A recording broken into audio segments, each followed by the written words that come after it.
Okay, so last time we created these two classes. One was called RoomCollection, which is going to be a collection of rooms. And we made a list of room objects that we can throw our rooms into. And when we first create a room collection, we give it a name and we give it its X, Y, and Z origin. So kind of where we want that collection to show up on the screen. So that guy will end up being probably a game object, an empty game object, and all the other things get created underneath. And we'll see how we can accomplish that today. Then we have the ability to add a room to that, and we take in the name, length, width. I'm taking the name of a room, the length, width, height, as well as its position of its upper left-hand corner is what we decided last time. All right, so we decided to do things on a XYZ coordinate basis rather than as a relative basis, right? We talked last time about some different approaches we could use to place rooms, and we could say something like, we're going to place this on the northern wall with an offset of 15, that kind of stuff, and we can certainly do that. But we decided, just because human beings are already kind of used to this idea of having things, on an X, Y, Z coordinate system, then maybe this would be easier for us to kind of work with. So then we have a second class down here, our class room, that just takes in that information and then also has its to.json. All right, and we tested this, the initial test, inside of patient, our patient record builder thing, just because that's the class we already had set up. And what we did in here is we created a room collection called CS department, and we gave it its name, told it we're going to start it off at 000. And then this was the stuff we copied from our slides where we had kind of laid this out.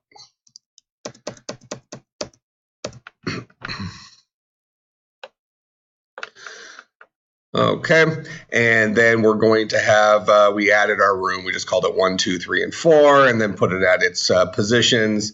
And then we printed out the CS department's JSON, which has I think we have it in our slides here. This right here, which is the full JSON of it with an array of rooms. So the rooms object associated with this is an array that has a collection of JSON objects within it. Okay, so we have the ability to take a collection of objects and turn it into a representative JSON. Now, the next step we want to do is, just so we can get something showing up on the screen to kind of prove this, is we probably want to go ahead and have a way of representing our game objects on the actual screen so we can see it, with the ultimate goal of we should be able to feed something like this to our room collection and have it go ahead and build a room collection for us with that stuff in it. And then that we can then make it show up on the screen so that we can then create this JSON somewhere else and say, this is what our department looks like. Feed it into our program here and have it just spit the department up on the screen. Make some sense? So let's go ahead and let's make it spit it onto the screen first, as if we created all of this by processing some JSON. All right, then we'll actually process some JSON to create that, proving that it worked. Okay, so in order to do that, we've decided that each of these things is going to have a game object associated with it, right? Okay, so when we go to put this on the screen, we think about our room collection. Our room collection is going to have an empty game object associated with this guy.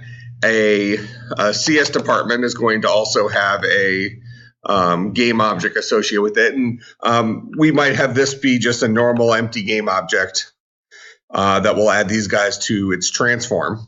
And then these guys will be probably, for right now, we can represent them as cubes, something like that. Okay, so what we want to do is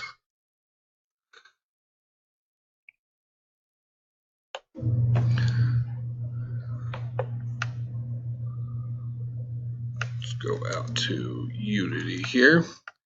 All right, we're going to go ahead and take some of these things off the screen just to clean it up. Actually, one of these guys has our script in it, right? That's our cube modifier, so it's not that guy. Not that guy, not that guy, that guy. So we'll take everything off the screen except our top level dude. So we'll call this guy CS department just as a placeholder. Now realistically it's already being represented as a cube, so what I'd really probably do, that guy's called cube patient record. So I'm actually going to delete this. I'm going to right click, I'm going to create an empty game object. We'll call this guy CS department. And then we'll go ahead and tag this so we can kind of see it on the screen.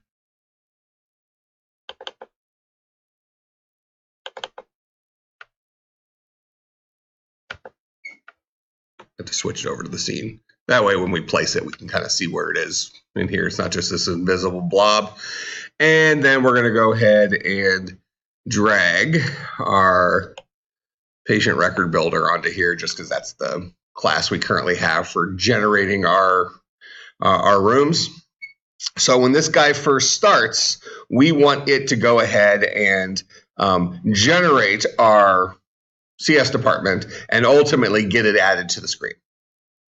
Make sense? Okay, so what we need to do here, and let's see if we can programmatically create cubes. So we need to look at a couple of different things. I'm going to get rid of patient record here, get rid of this, get rid of this, get rid of this, get rid of this. Well, I probably should have kept that last one, just so we can come back to it.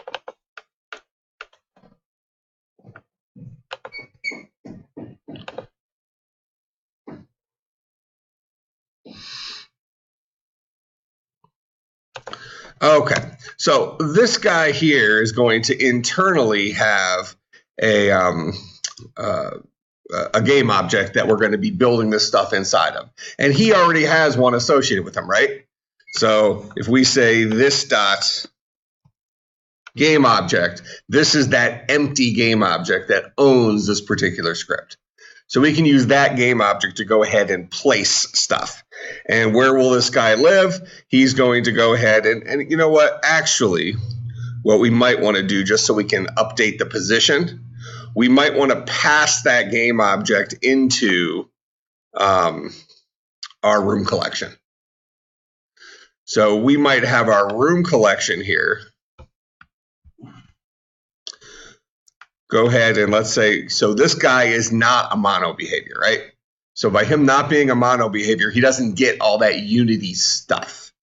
That doesn't mean he can't hold objects that are Unity-esque. So I'm going to go ahead and just so it doesn't get stored with a JSON, because the JSON's not going to know how to store a game object, I'm going to go ahead and I'm going to say we're going to create a private variable. So by making it private, we're saying JSON, you could ignore this, right? So we'll say private game object. I don't know, what do you want to call this? This would be the empty one. Yep, so maybe call it collection geo for collection game object. And then we'll go ahead and have this guy get passed in. So we'll have game object.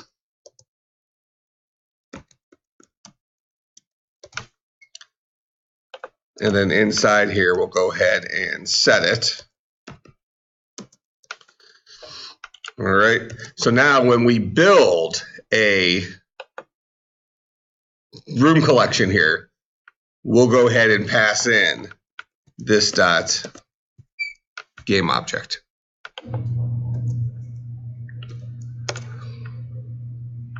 All right, so a room collection will pass into, well, rather our cube patient record builder, the guy who is attached to our empty game object. he will pass that empty game object that's already actually on our screen. He'll pass that into the constructor for RoomCollection, so he can add some crap to it. That makes sense? All right, so now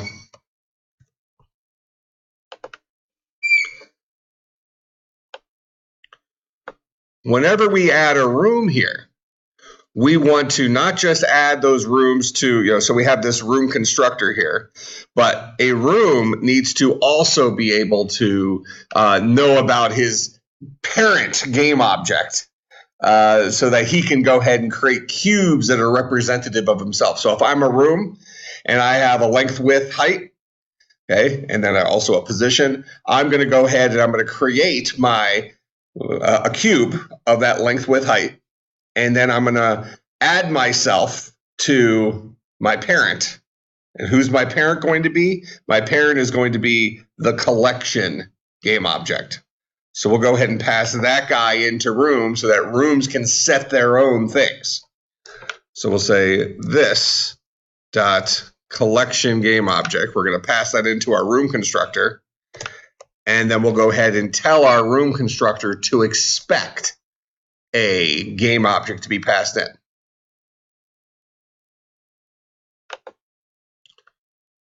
Oh, that's actually inside here at the bottom. So this guy will also keep a game object, and we'll call this guy collection geo. That's the maybe we could actually, I'm going to name this a little bit different just to really emphasize what it is. This is the parent collection game object. So this is the game object associated with this room's parent, the guy who ultimately is going to own this room. So you're talking about the CS department? Yeah, so if we kind of follow the breadcrumbs here, we have an empty game object here that has this cube patient record attached to it, right? So we follow into the code here. That's this dude. So this dude has a game object that directly corresponds to this guy that's already on the screen. Then what does he do? He's going to build a room collection object. Whatever that guy is, doesn't matter. But he's going to go ahead and throw the game object that's attached to him into that guy. So as I'm creating this new object here, I'm going to say, here, this is me. I'm going to let you know about me so that if you need to add some stuff to me, you can internally. Okay? So I'm passing that game object along. So then our room collection gets that guy. It's passed in up here.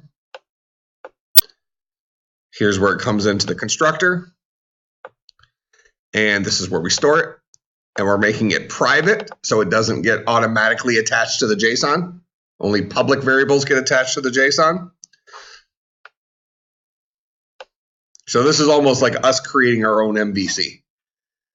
We're gluing an actual physical thing in our interface to this code over here, this logic. And we're saying, okay, I'm going to update this guy in the interface as I'm building my room collection over here. All right, and I'm going to do that by instantiating cubes that are of the right size. Okay, so this guy gets that stuff. Then every single time we add a room here, the room constructor, we want him to go ahead and take in the parent game object. Now, this is only going to work in this case because this makes sense in this case because we decided the way we're going to lay out our rooms is using XYZ coordinates rather than relative coordinates. If we did relative, then we would actually be adding rooms to other rooms. Remember, we kind of had the hierarchy last time where we had room 1, and then inside room 1, we had room 2 and 3 that were relative to room 1. So if we did that, we'd have to do this differently. But instead, we're saying, here's all my rooms. And inside of all my rooms, we have room 1, room 2, room 3, room 4. Room 1 is located here. Room 2 is located here, all relative to the big collection. Okay? So we just add rooms directly to our collection. And when we're building the room, the collection is going to go ahead and pass himself in and say, here's the game object you're going to want to when you create cubes, you're going to want to add those cubes to this game object so they show up on the screen. Make sense?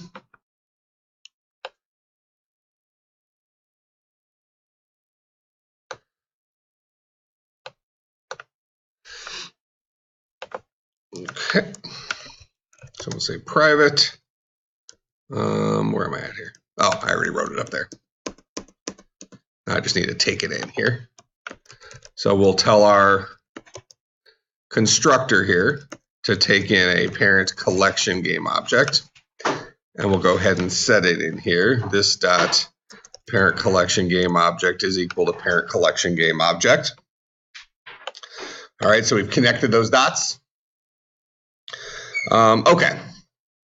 So now we're going to say, or at least for right now, when a room is created, when it's first being instantiated, we need to generate a cube. Okay, we need to instantiate a cube game object. Now, historically, when we build things, we build them off of prefabs, right? Okay, so what we're going to do is we're going to go ahead and we're going to just generate a room prefab. Okay, so I'm going to go back out here. So again, we're kind of building our own MVC here. So I'm just going to quickly, do we already have a prefabs folder? We do. So technically we already have a cube built in there, but let's just make one called a room. So I'm going to create a 3D object cube. All right. And I'm going to call this guy a room. Okay. So now we have a real life room that's just a cube. Okay, not too fancy. I'm going to drag this guy down here, and now I have a prefab for a room. Okay? So I can go ahead and delete this dude. And having prefabs allow us to then instantiate copies of that guy, right?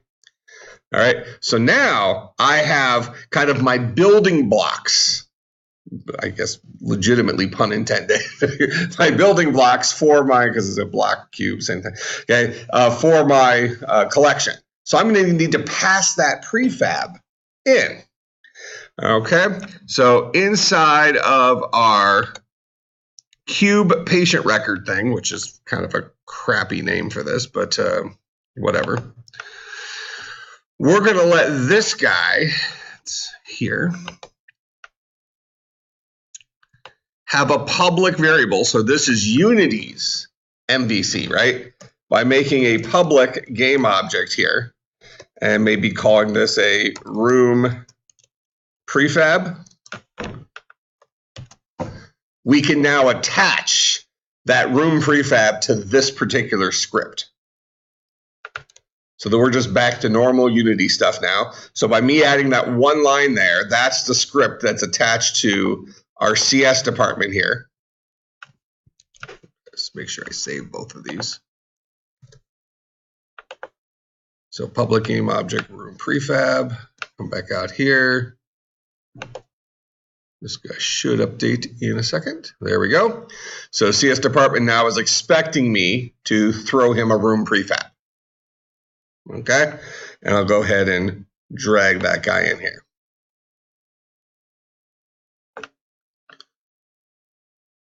Make sense?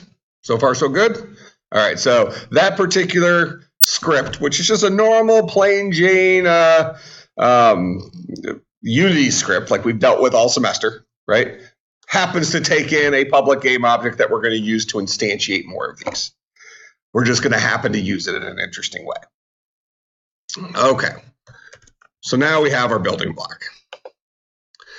So this top level game object we're passing in to our room collection, this is the kind of the housing for where we're going to put this stuff. Now, if we wanted to be more specific with this, we actually probably could pass it in as just a transform, because we actually don't need all the features of game objects in order to add things to the to the core. So let me kind of update it that way just to show you, we create a difference between our game object, our two game objects. So what I'm about to do is I'm going to let our room collection, I'm going to let him know about our room prefab. All right, and that guy will be a game object. All right, so now I'm passing, as I have it right now, two separate game objects in here. One of them is that empty game object that we're going to use to throw everything into. The other one is the prefab that we're going to use to instantiate new rooms. Okay? So now I'll go into room collection and make him expect this prefab.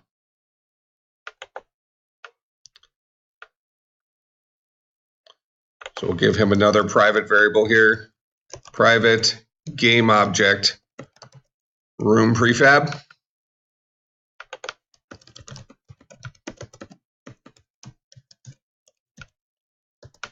We'll have him take in a room prefab. This dot room prefab is equal to room prefab. Okay. Now, as we have it right now, this parent collection game object is a full game object. We actually only need him to be the transform that we will add other game objects to. So I'm going to change the type here to transform. I'll change the type here to transform. Now let me go down and finish updating my... Oh, I actually did that in not the place I was intending to do it, but the place I needed to do it anyways. So room collection is where I meant to make those couple of updates there. I just did it to room. Rooms are also going to need to know about the room prefab so that when they come into existence, they can instantiate one of those rooms and then make it the correct size. Okay, so we'll come back to that in a second. But in order for, the dude who creates rooms is our room collection. So he's also going to need to know about that room prefab so that he can pass it to our room constructor when he's building a room. Okay. So we'll make him take in a private game object room prefab. And then the constructor here will take in a game object room prefab. And then we'll set that. This dot room prefab is equal to room prefab. All right.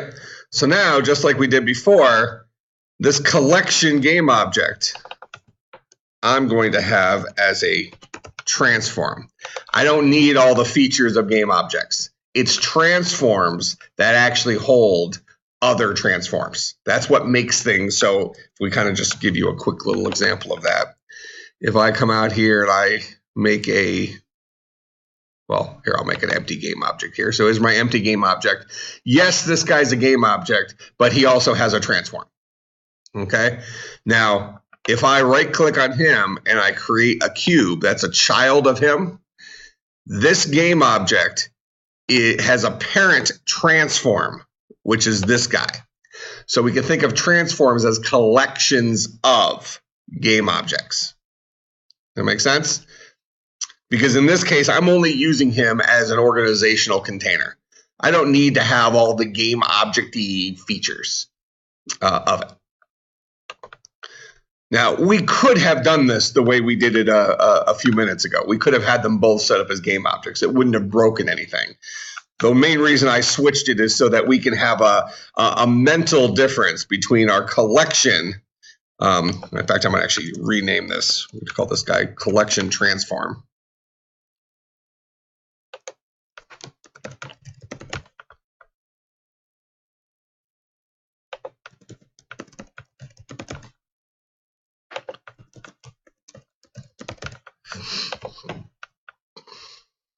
Collection transform. Oh, this guy needs to take it a transform. Okay, so now I have a transform coming in, that's our collection transform, and then I have a game object coming in that we'll use to instantiate new rooms. Similarly, we already wrote it, but inside of our room, we have a transform. I'll go ahead and rename these two. So instead of parent collection GO for GameObject, I'll call this parent collection transform.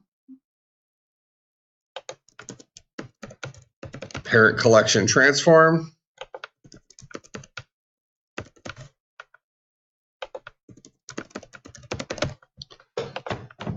Okay. So now we're just hooking up all these things. So rooms know about the parent they'll be adding themselves to. They also know about the room prefab that they're going to use to instantiate themselves, the visual side of themselves. Okay, so we have the logic side of our room, which is all defined down here. That's this whole idea of a room has a name, it has a length, a width, a height, a position, right? That's all the logical crap associated with rooms. The visual side of it, MVC, will be the instantiation of our room prefab that we create right here. All right, so let's see how that ends up working. So this is what a room is. So inside of our constructor for room, when a room is built, we're going to go ahead and we're going to instantiate that room prefab. So we'll say GameObject room is equal to isn't it called instantiate?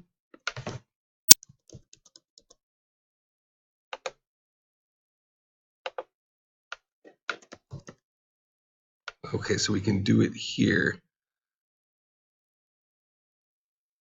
So that is something of Monobehaviour.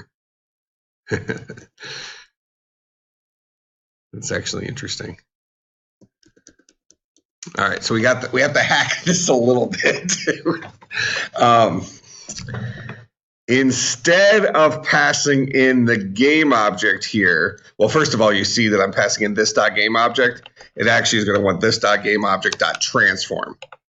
That's the transform aspect of it that I'm passing in. I need to be able to ultimately call the instantiate method, right? And what we just learned there is that the instantiate method that allows us to instantiate a new prefab is actually a method that's owned by Monobehaviors.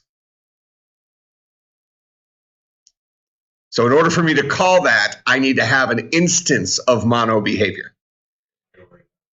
Well, it won't work in the other one right now, but if I give it an instance of Monobehaviour, it will.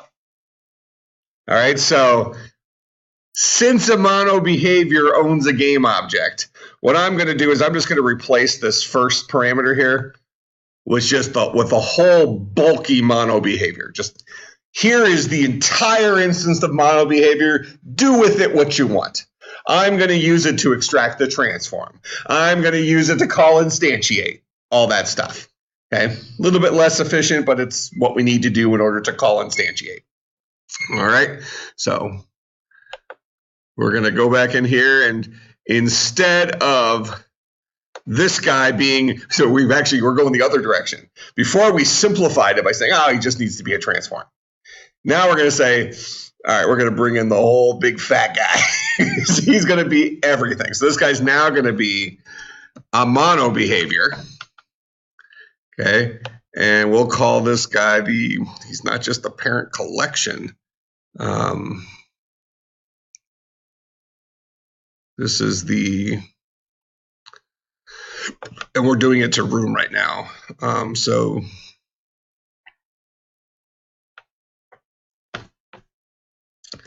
I'm going to call this guy MVC Monobehaviour. So this is really the way we're accomplishing MVC.